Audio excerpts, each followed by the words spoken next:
Hi, my name is Fred Vergara, priest of the Episcopal Church.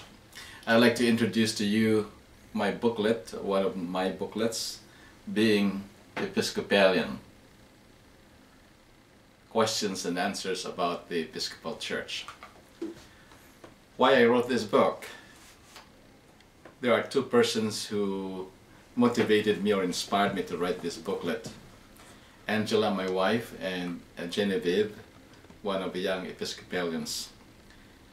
After years of mulling it over, Angie decided to become a U.S. citizen. She was given a booklet, 100 questions and answers. And after reading it, she said to me, "Why don't you write a booklet, 100 questions and answers about the Episcopal Church?" That very same day, Jen asked me, "Father, what are the basic beliefs of the Episcopal Church that make us unique from other religious denominations?" Being sensitive to the prompting of the Holy Spirit through these two ladies, I decided to write this booklet.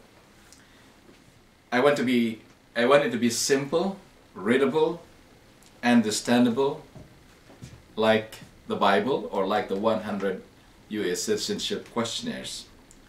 I want it to be user-friendly, to be an easy tool for church members to use as informational guide, an evangelistic tract, as well as a resource for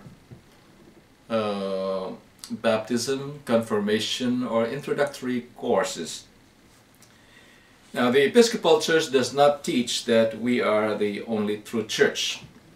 We do not teach that outside our church there is no salvation. However, we do claim that we are part of the one undivided, Holy Catholic and Universal Church, a constituent member of the Worldwide Anglican Communion and the World Council of Churches. We are committed to Christian unity and interfaith dialogues. We are engaged in transforming unjust structures in our society. So we do not claim uniqueness as we do claim commonality with Christians all over the world. We are sometimes called the bridge church because of our tendency to be both and rather than be fundamentalistic either or.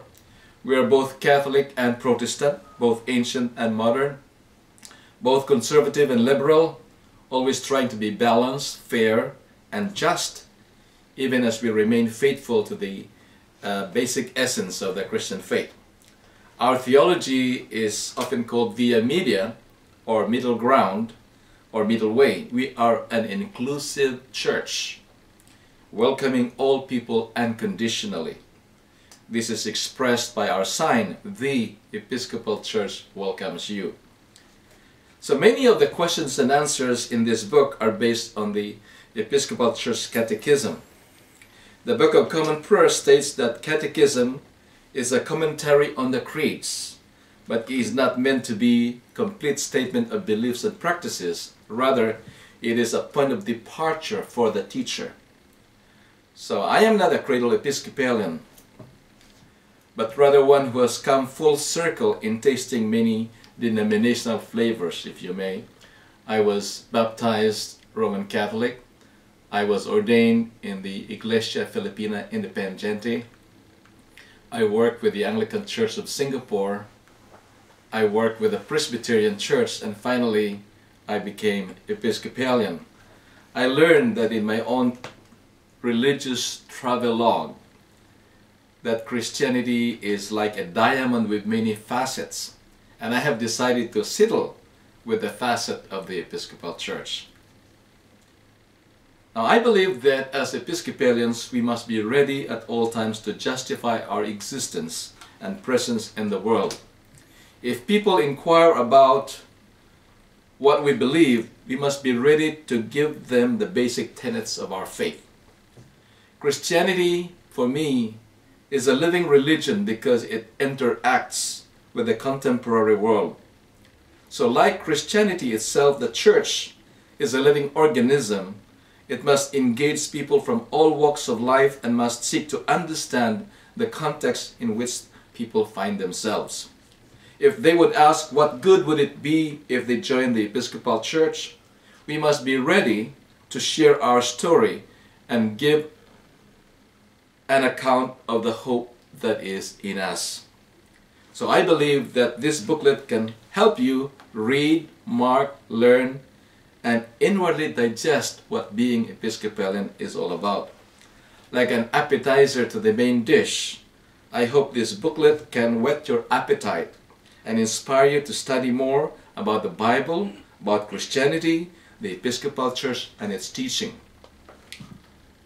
Now this is published by Forward Movement, and we will want to inquire, you could write to me, wvergara@episcopalchurch.org. Finally, I would like to say that as a Filipino Episcopalian, I would like to paraphrase Jose Rizal about gratitude. Rizal said, "If I grow gray hairs someday and should look back to my past and discovered that I have not done anything to the society which has helped me to live, then every gray hair would be to me a thorn, and instead of being proud, I will be ashamed of it." Well, I do not have gray hairs, thanks to hair color, hair dye. But writing this booklet is my way of being grateful to the Episcopal Church which has helped me to live. Thank you.